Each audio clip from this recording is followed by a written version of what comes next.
এবং একই সাথে আপনাকে পাওয়া মানে হচ্ছে নতুন নতুন আপডেট, যে আপডেটগুলো থাকে সে আপডেটগুলো আপনার কাছ থেকে নেই। এই কারণে আপনার প্রতি আবারও কৃতজ্ঞতা এবং ধন্যবাদ, কারণ নতুন যে নীতিটিই আসছে সেই নীতিটি আপনি তথ্যগুলো আমার দর্শকদের সামনে উপস্থাপন করছেন। আজকে যে বিষয়টি নিয়ে আমরা একটু আলোচনা করতে চাই, শুরুতেই যে নতুন তথ্য এসেছে অ্যাসাইলাম নিয়ে, বেশ কটি তথ্য আছে।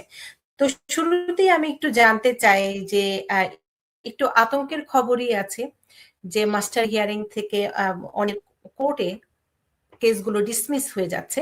কাদের হচ্ছে, কি কারণে হচ্ছে এবং কোন প্রেক্ষাপটে হচ্ছে এবং কি করণীয়, তাদেরকে আর কোনো পথ আছে কিনা, সেই বিষয়টি একদম বিস্তারিতভাবে আপনার কাছ থেকে জেনে নিব। তার কারণটি হচ্ছে এটি আসলেই আতঙ্কিত যে এতগুলো কেস ডিসমিস করে দিচ্ছে কোর্ট থেকে। সেই তথ্যগুলো আমি একটু দর্শকদের জানাতে চাই। শুরুতে আমি একটু জানতে চাই যে অ্যাসাইলামে যে আপনি বলছেন মাস্টার হিয়ারিং এ কোর্ট থেকে কেস ডিসমিস হয়ে যাচ্ছে, আসলে কাদের হচ্ছে এবং কি কারণে হচ্ছে? ধন্যবাদ। এটা রিসেন্ট আমাদের এইলা আমেরিকান ইমিগ্রেশন লয়ার অ্যাসোসিয়েশনের প্রায় 18 to 20, তো আমি একজন এই অ্যাসোসিয়েশনের মেম্বার। তো আমাদের একটা গ্রুপ আছে, ওইখানে আমাদের অ্যালার্মিং নিউজ আসছে কোন কোর্টে প্রতিদিন এক সেশনে 100 থেকে 100-100-র মতো কেস ডিসমিস করা হচ্ছে মাস্টার ক্যালেন্ডার হিয়ারিং। হ্যাঁ, মাস্টার ক্যালেন্ডার হিয়ারিং হচ্ছে অ্যাসাইলামের যখন ইন্টারভিউ নেওয়ার পরে ইউএসসিআইএস কেস যখন কোর্টে রেফার করে, প্রথম যে হিয়ারিং হয় ইনিশিয়াল হিয়ারিং, ওটাতে জাস্ট প্রেজেন্ট থাকতে হয়, কি কি রিলিফ আছে এগুলো বলতে হয়। তো ওইসব হিয়ারিং এ এই কেসগুলো ডিসমিস হচ্ছে। এখন কাদের কেস ডিসমিস হচ্ছে? 3 ধরনের আমি ক্লাসিফিকেশন করতে পারি। নাম্বার 1 হচ্ছে যারা আমরা লিগ্যাল ভাষায় বলি প্রোসে মানে যারা নিজেরা করে, কোনো লয়ার নেই, কোর্টে যায় না, বা যাওয়ার পরে ল্যাঙ্গুয়েজ বুঝতে পারে না, রিলিফ কি সেটাও তার এক্সপ্লেইন করতে পারে না জাজকে, যার কারণে এটা একটা ক্লাস, ওদের ডিসমিস হচ্ছে। সেকেন্ড ক্লাস হচ্ছে যাদের ধরেন কোর্টে অ্যাড্রেস আপডেট নেই। সাধারণত এনি অ্যাপ্লিকেন্ট কোর্টে যাদের কেস থাকে তাদের অ্যাড্রেস থাকতে হবে কোর্টের সাথে, যে বাসায় থাকে যেখানেই থাকে, যাতে কোর্ট নোটিশ দিলে নোটিশটা বাসায় সঠিক পাবে, যে অ্যাপ্লিকেন্ট আছে তার বাসায় যায়।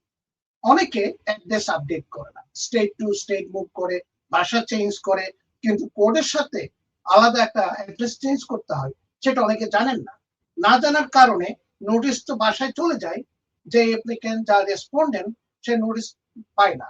তো না পাওয়ার কারণে এই সেকেন্ড ক্লাসের যারা আছে ওদের কেসগুলো ডিসমিস হচ্ছে। ডিসমিস মানে কি, রিমুভাল অর্ডার দিয়ে দেয় ইন অ্যাবসেন্সিয়া, মানে আপনি কোর্টে হাজির নেই, এই কারণে আপনার কেসটা ডিসমিস করা হলো, রিমুভাল অর্ডার দিয়ে দিচ্ছে। এটা সেকেন্ড। থার্ড হচ্ছে অ্যাড্রেসের কথা বললামই, যাদের ধরেন লিগাল রিপ্রেজেন্টেশন নাই, যাদের কোনো লয়ার নেই, এমন আছে যারা কার্ড দিয়ে অ্যাপ্লিকেশন ফাইল করছে, তাদের সেটাও জানে না, ওদের পাসওয়ার্ড পর্যন্ত জানা নেই, অ্যাড্রেস আপডেট করার জন্য সেই এই নিয়মগুলো তারা জানে না। তো দে আর ভালনারেবল। এই ক্লাসের লোকজনের কেসগুলো ডিসমিস হচ্ছে। ডিসমিস মানে কি, absentia removal order, that means you have to remove from the country. এখন 30 দিন পরে এটা এক্সিকিউট হয়, 30 দিনের মধ্যে আপনার আপিলের একটা সুযোগ থাকে, কিন্তু যে অ্যাড্রেস আপডেট করে নাই সে তো নোটিসই পাচ্ছে না, তার অ্যাবসেন্সে, তার অজান্তেই অগেস্টেই রিমুভাল অর্ডারটা কোর্টে অর্ডার দিয়ে দিচ্ছে। তো এই 3 ক্লাসের লোকজন খুব বিপজ্জনক আমি মনে করি। তো ওদের প্রতিকারও আছে, মোশনটা রিওপেন করা। সমাধানের পথে যাওয়ার আগে আমি আরেকটু বিষয় একটু বিস্তারিত আপনার কাছ থেকে জেনে নিতে চাই। আমি কাউকে উদ্দেশ্য করে বলছি না, আমাদের এই কমিউনিটিতে বিশেষ করে নিউ ইয়র্কে যারা অ্যাটর্নি না, লাইসেন্সধারী না, তারা অনেকেই অ্যাসাইলাম কেসের ফাইলগুলো করে থাকেন, এবং যারা এই অল্প অর্থে যাচ্ছেন তাদের কাছে, তারা জানেনও না তার লয়ারকে, শুধু আরেকজনের মাধ্যমে তাদের জন্য আপনি কি কোনো বার্তা দিবেন, কোনো টিপস দিবেন? বার্তা আছে, মেসেজ আছে? ওয়েল, আমি সবাইকে বলবো আপনারা নিজেরা যার কাছে যান, নিজে একটু জেনে শুনে যাবেন। অনেকে ধরেন অ্যাসাইলাম অ্যাপ্লাই করে অনলাইনে করে এবং তাদের পাসওয়ার্ড পর্যন্ত জানা নেই। আমাদের কাছে এমন এমন ফাইল আমরা পাই, ওর পাসওয়ার্ড নেই, আগে যিনি করেছেন ওনার পাসওয়ার্ড ওনার কাছে শেয়ার করে না, এবং ওনার সিস্টেমে কি আছে সে নিজেই জানে না। তার কোনো ফর্মের যে অ্যাপ্লাই করলো আগে তাকে কপিও দেওয়া হয় না। তো আমাদের কাছে যখন আসে আমরা চেষ্টা করি হেল্প করার জন্য। ফয়া করতে হয়, it takes time. In the mean time সে হেল্পলেস।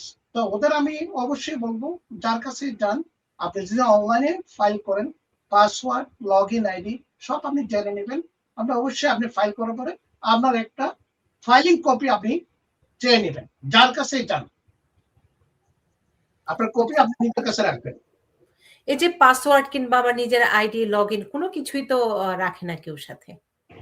হ্যাঁ, আমরা আমাদের কাছে যখন আসে তো আমরা বলতে পারি ওকে আপনার তো লগ ইন নাই, আমরা কিছু করতে পারবো না, ফয়া করতে হবে। ফয়া করলে ইট টেকস 3 মান্থস টু ফাইলটা আসার জন্য। এর মধ্যে তার মাস্টার ক্যালেন্ডার পড়ে গেল।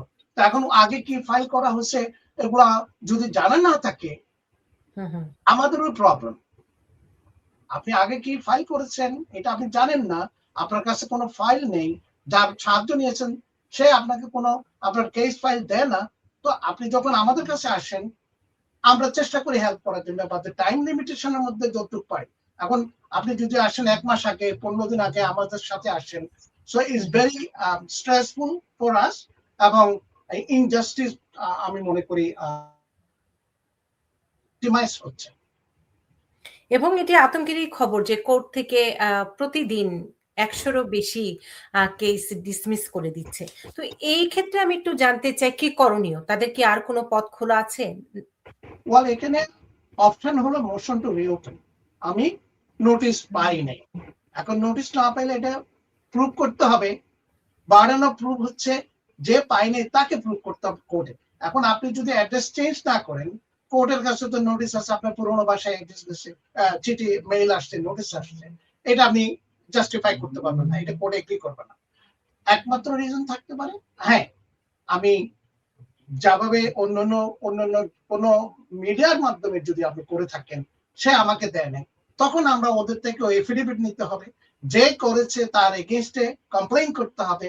এগুলো করার পরে হয়তো বা মোশন টু রিওপেন সাকসেস পাওয়া যায়। আরেকটা হচ্ছে কেউ যদি হসপিটালাইজড হয়, ডকুমেন্টারি প্রুফ যদি দেওয়া যায়, ইয়েস আমি যেতে পারি নাই, আমি হসপিটালে ছিলাম, আমি অসুস্থ ছিলাম, এসব কারণে যথেষ্ট যদি কারণ দেওয়া যায় তাহলে মোশন টু রিওপেন করা যেতে পারে। তার মানে একদম যুক্তিযুক্ত কারণ দেখাতে হবে। অ্যাবসলিউটলি। এখন এই যে কোর্টে যে ডিসমিস হয়ে গেল, তারা যদি তারপরে কি তাদের ডিপোর্ট করার প্রক্রিয়াটি শুরু হয়ে যাবে যদি তারা কোনো মোশন টু রিওপেন না করে? কি তারপরের ধাপটি কি? মোশন টু রিওপেন না করলে তো রিমুভাল অর্ডার হয়ে আছে, is already in the system. এখন কোন সময় যদি ধরা পড়ে ওকে ডিপোর্ট করা হবে। এখন ডিপোর্ট যদি ডিটেইন করে চেষ্টা করা যেতে পারে বন্ডের জন্য। এখন বন্ড তো ইজ লাক, এখন বন্ড পাওয়া ভেরি রেয়ার, অনেকে পাচ্ছে অনেকে পাচ্ছে না। সো আগে থেকে আমি মনে করি সাবধানতা নেওয়া উচিত যাদের এসব সিচুয়েশন আছে। অবশ্যই অবশ্যই তাদের ডিউ ডিলিজেন্স নিজেরাই, বা পরিচিত কেউ যদি থাকে, কোনো ফ্রেন্ড থাকতে পারে, ওদের সাথে পরামর্শ করে একটা সঠিক সিদ্ধান্ত নেওয়া উচিত। অবশ্যই, এবং যাদের অ্যাসাইলাম কেস পেন্ডিং আছে এবং হিয়ারিং এর ডেট আছে তাদের একটু সতর্ক থাকতে হবে এইসব বিষয়গুলো নিয়ে। আমরা অ্যাসাইলামের ফি নিয়ে এর আগেও আলোচনা করেছি। এই বিষয়টি নিয়ে কি আপডেট আছে? ওয়েল ইটস অলসো অ্যালার্মিং, কারণ আমাদের কাছে অনেক ক্লায়েন্ট আছে তারা জানেই না তাদের ফি দিতে হবে, এই যে $100 বা $102 প্রতি বছর যেটা রিনিউয়াল ফি দিতে হয়। এখন নতুন যেটা সার্কুলার আসছে, এফেক্টিভ ফ্রম May 29, এই মাসের 29 তারিখ থেকে 30 নোটিশ আসবে। নোটিশ আসার পরে কেউ যদি 30 দিনের মধ্যে অ্যাসাইলাম ফি না দেয় তাহলে তাদের কেসে রিজেকশন হওয়ার পসিবিলিটি হাইলি লাইকলি, এবং যদি ওয়ার্ক পারমিট থাকে সেটাও হয়তো বা ইনঅ্যাক্টিভ হয়ে যাবে। সুতরাং যাদের ফি দেওয়া নাই তারা এভরি উইক আমি মনে করি সিস্টেমে গিয়ে তাদের এ নাম্বার দিয়ে তারা চেক করতে পারে, অথবা যাদের নিজস্ব অ্যাটর্নি যারা আছে তাদের সাথে যোগাযোগ করা অবশ্যই প্রয়োজন। Is very alarming from end of this month, May 29 থেকে। এবং এক্ষেত্রে এই যে আপনি বলছিলেন অ্যাড্রেস চেঞ্জ এবং একই সাথে তাদের ফি, এখন যদি চিঠিটি নাই পেয়ে থাকে, আমি যদি চাই আমি ফিটি কি দিয়ে রাখতে পারবো? আপনি যদি অ্যাড্রেস অবশ্যই আপডেট করতে হবে। অ্যাড্রেস যদি আপডেট থাকে আপনার বাসায় চিঠি আসবে, এনি অ্যাপ্লিক্যান্ট।